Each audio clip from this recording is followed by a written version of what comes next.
Okay, let's start. Ladies and gentlemen, here we have in front of you our broadcast on the Greek and Cyrillic script. The Cyrillic script is used by Russia and other Slavic nations, some, not all. And you see in front of you here a pre-Cyrillic script that was influenced by Greek lettering as well. And this is going to be the subject of our webcast today. We're going to talk about the Greek and the Cyrillic script and how that influenced matters here. So here we are, ladies and gentlemen. Okay, we're on camera here, so hello. Say hello to our audience. Everybody. So we're now going to talk about Greek and Cyrillic script. There's this interesting understanding that some people have when they see Russian letters. They're like, oh, they're like Greek letters, right? And or when people see Greek letters, oh, it's like it reminds me of Russian. I guess I could read this.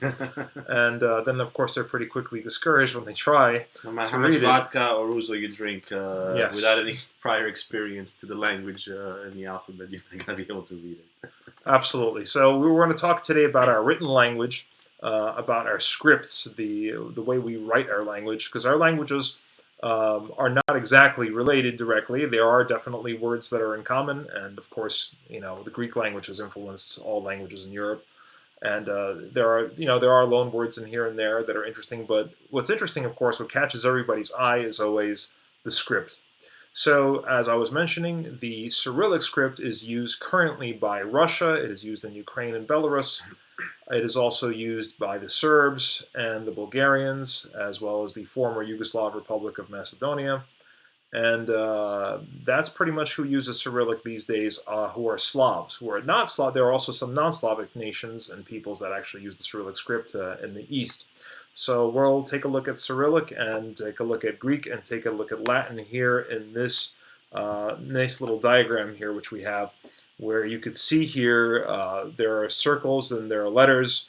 And this is not exactly a Venn diagram here, folks. This is a diagram that shows each of our different languages scripts. So the first circle in the upper right and the upper left rather is Greek. The second circle right next to it, to the right of it, is the Latin, and the circle on the bottom is the Russian Cyrillic alphabet. So you can see here wherever these circles intersect is where there are common letters between the scripts. And if we take a look, Cyrillic and Latin have 12 letters in common. And again, we're talking about the modern versions of these scripts, the way they're used today. The Greek and Latin have about 14 letters in common.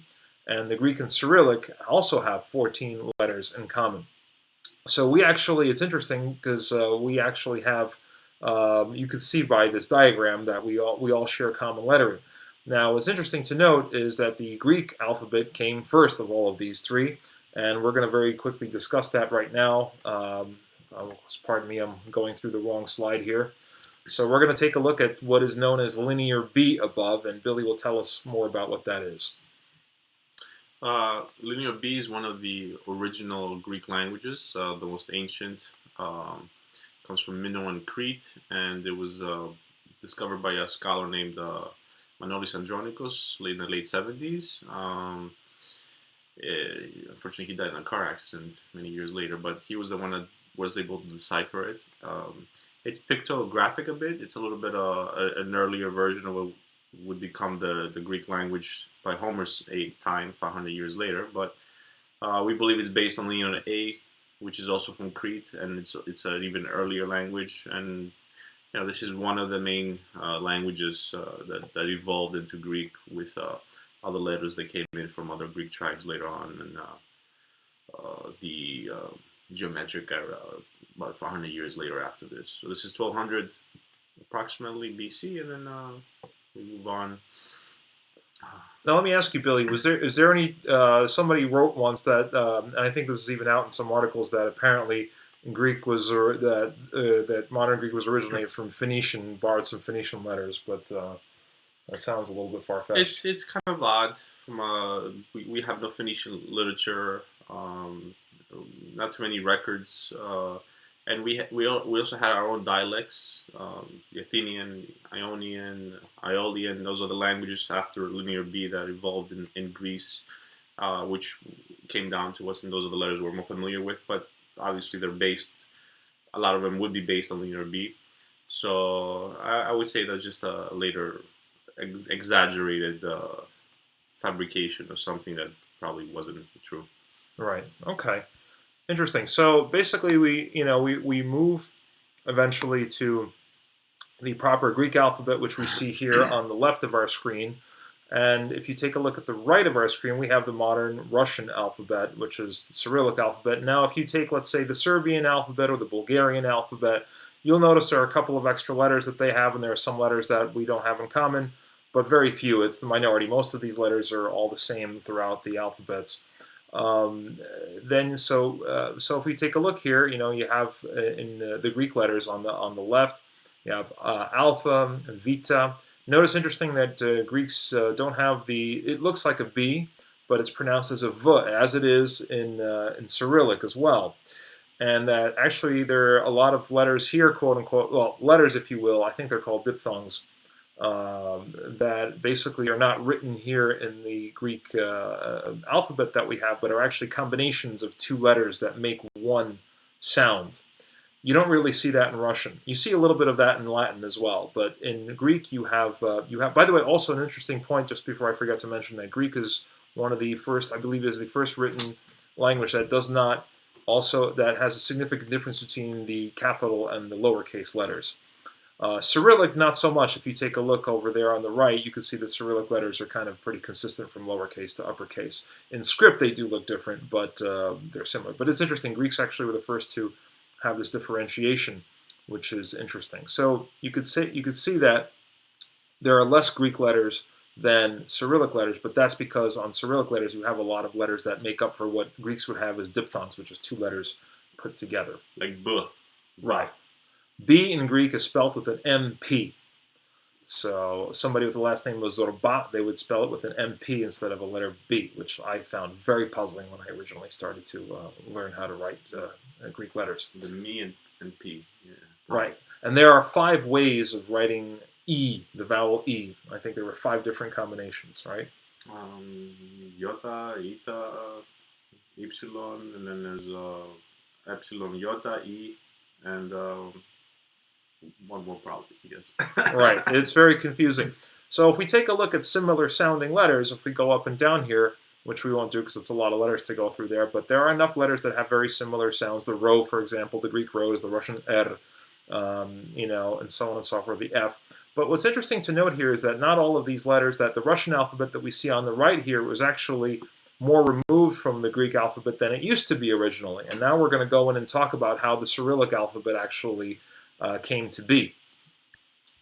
So let's take a look at Byzantium, and let's take a look at the mission to the Slavs by St. Cyril and Methodius. St. Cyril and Methodius were 2 Greek monks from Thessaloniki, that's in the region of northern Greece of Macedonia, and they were very learned men, especially Constantine, who was the elder, who became Cyril. Once he was ordained, he was a philosopher. He was so well sought out by the emperor and the pope because of his knowledge of languages and religion, history.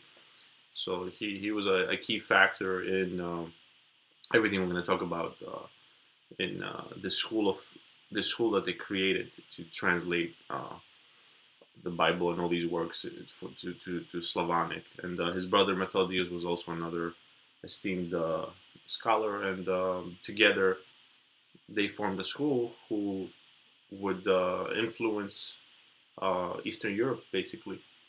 It's interesting because if you, by the way, let's just also think about this. This is when Christianity, when we talked about Constantinople, we talked about the Second Rome, we talked about how that was the center, essentially, of Christianity. Of course, at that time, we still didn't have we didn't have the Catholic and Orthodox churches. This is when there was still one church. So when Vasily mentions the Pope, he's referring, of course, to the Roman Archbishop, who was at that time kind of one of the 5 archbishops. So we have Antioch, Jerusalem, Constantinople, Rome, and Alexandria. Right, patriarchates, right. So they're all equal, right? And that was in those days. And at this time, still the Slavs, which were probably the most populous nation in Europe at the time, were a populous ethnic group rather. They were still pagan at the time. So, and that includes the Bulgarian kingdom, which was very much in close proximity with Byzantium, and that Byzantium had to always deal with, not in the most under the most pleasant of circumstances, shall we say. And this first Bulgarian empire was actually of Turkic origin. Turkic origin, right? It came from the Volga, and they settled in the Balkans and kind of assimilated with a Slav population. Right. That's how they That's how they developed the Slavic influence in their culture, and so on and so forth. So Saint Cyril and Methodius. It's interesting that we see the two saints here in this image, and there is a scroll that one of them is holding, the one on the left, and that has that Proto-Cyrillic lettering called Glagolitic.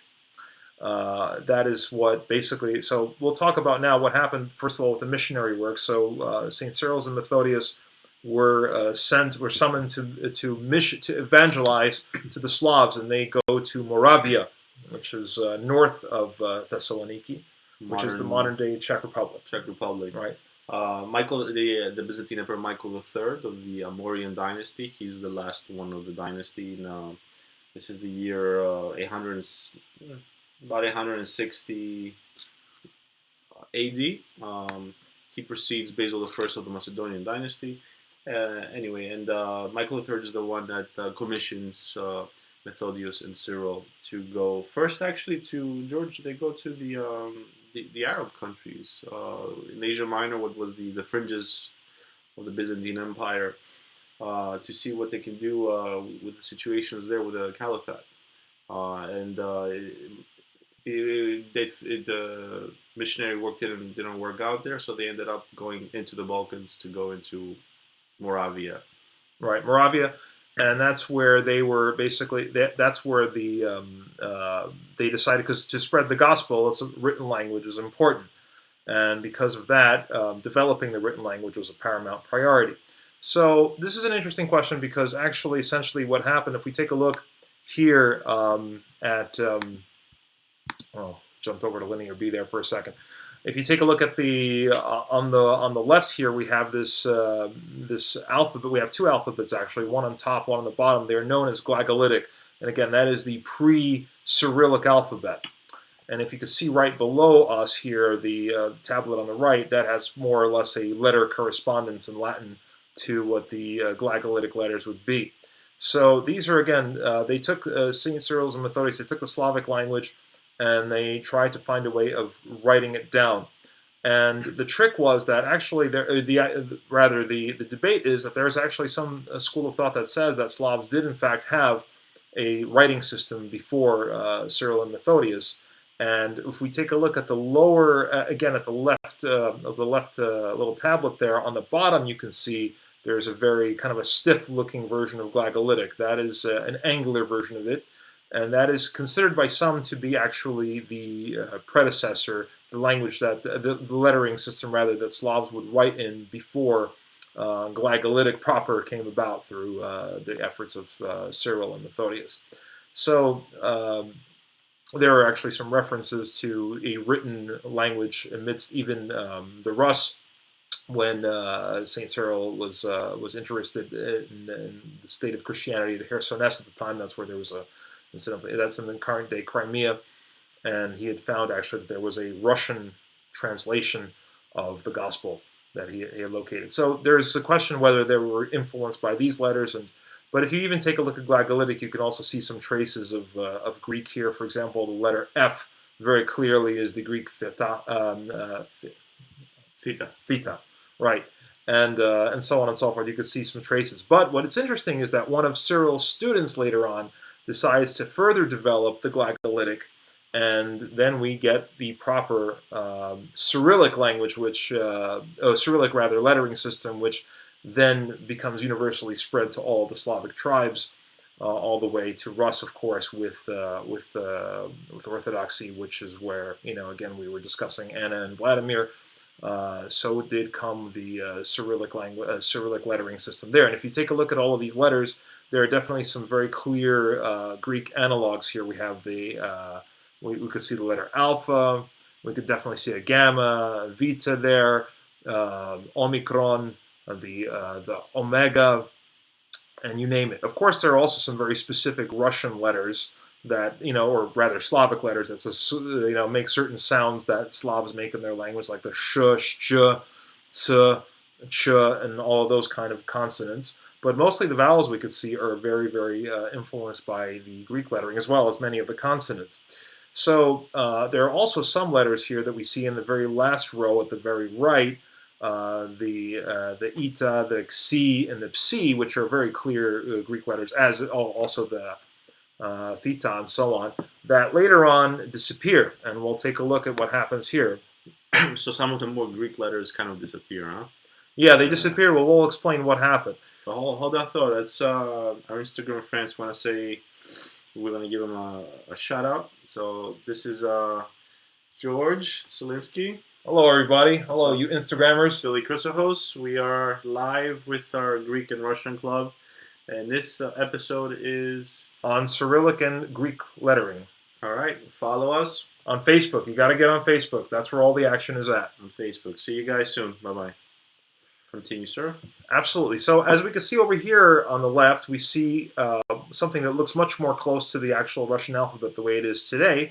This is now when Peter I, commonly known as Peter the Great, showed up. He decided to simplify, quote unquote, the Cyrillic alphabet, and he created this alphabet, which is much more stylized after Latin lettering.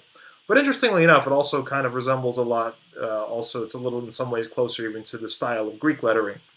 And we could see here that we still have a pretty significantly visible Greek influence here in all of the letters.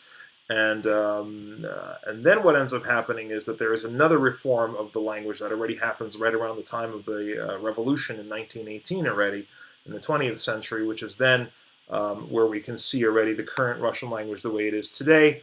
And there we drop a couple of more Greek letters. We drop the what we call in Russian the theta, which is the theta in Greek, and the eta. And is it the theta or the phi? No, this one over here. Yes, that is the theta. Yes. Theta, right? We drop the theta, and then the eta over there. That's dropped, as well as the actual Latin-looking I that gets dropped, as well as one Slavic-looking letter that was used for the letter. So did they do that to simplify, or it was just too many letters in the alphabet? Well, the way this was actually interesting because this is often attributed to the Bolsheviks, but what actually happened was that prior to the revolution, this was actually a project that was already being very widely discussed about how to simplify the language, just because plain and simply the way the language evolved, it was no longer necessary to spell things a certain way because certain sounds become different as the language evolves and so on. So it was basically done to reflect the language the way it was at the time. So that's why they did it. Although a lot of white Russian emigres refused to go over to, as they consider, the dark side, and they continue to write in what was called the old orthography. So what you see over there on the right is, again, very close to how Russians write today, but it is in the old orthography. So that means that it has some, again, it drops a couple of letters there. I think 4 letters get dropped total. And a couple of spelling rules get changed with that. So some white emigres still write that way to this very day. Ironically, the Greeks, somewhere in the 1800s, after Greek won independence from the Ottoman Turks, they went to not simplify the language. There was the more educated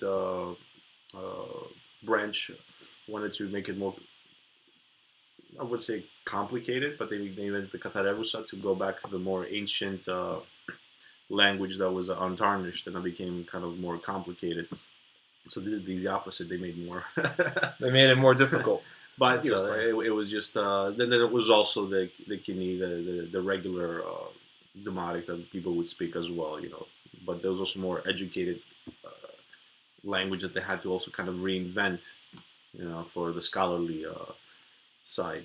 Very interesting. Yeah, I've heard of Katharevousa, and most Greeks, from what I understand, don't know it or don't. I mean, they can understand it, I'm sure, a little bit, right? But they don't actually speak it properly or whatever. No. It's a small group of people that can actually speak Katharevousa, from what I know. It would be like the equivalent of speaking Shakespearean, English, which is almost right. Germanic. It's very hard and ancient. But yeah, it's interesting. Well, I'm glad you mentioned that because this is an interesting thing too. We have, speaking of language, when Cyril and Methodius came up with Glagolitic, they basically kind of custom designed a language to go with it in a way, because what happened was at that time, of course, there were different Slavic tribes. We all had slight dialects and so on and so forth. And they came up with something that was probably mostly closely influenced with the Slavs that were living in that region, which is where modern-day Bulgaria is. And they basically they did what is now currently called Church Slavonic. Yes. And that is actually close to the Proto-Slavic language, so to speak. They tried to, anyway, base it on, as best as they could. And that's a language that was never actually a de facto spoken language, but it is used in liturgy, in church. So basically, it's interesting because if, let's say, a Serbian priest or a Bulgarian priest or a Russian priest, they serve in Church Slavonic, the words are all the same during the services. We'll understand each other. Right, but when we converse in regular language, we don't actually understand each other as well as we'd like to. We often actually have to go to another common language, like English or something, to really, even though we can understand what the theme of the conversation is about, but we're not going to actually understand everything. So that's a very interesting note. But this Church Slavonic is actually very important because as it forms in that area with the Bulgarians and then it spreads to the Russians, it's kind of the keystone of Slavic Christianity. As Orthodoxy moves from the Greeks to the Slavs, through Church Slavonic, it becomes the key literature that's going to be used for the Slavs from what originally would have been Greek into their native languages. So, that's a whole subject of its own. And it actually involves Macedonia, a region of northern Greece, other names and characters. But that's for a subject for another time. Indeed, indeed. One last moment I wanted to mention here is that Slavs were not the only people that wrote in Cyrillic. If you could see above us here, there is actually a little excerpt from a Romanian prayer book, which is written in Cyrillic. And yes, this is the Romanian language, folks. This is not technically a Slavic language, although it definitely has Slavic influences in it. But as you can see above, since the Romanians were right next to all of where this was going on, not only did the Cyrillic script become a part of their life, but the Church Slavonic was the language, oddly enough, in which they actually served their services in. So interestingly enough, they actually prayed in a Slavic language in church, even though they conversed in their own language at home. And you could see...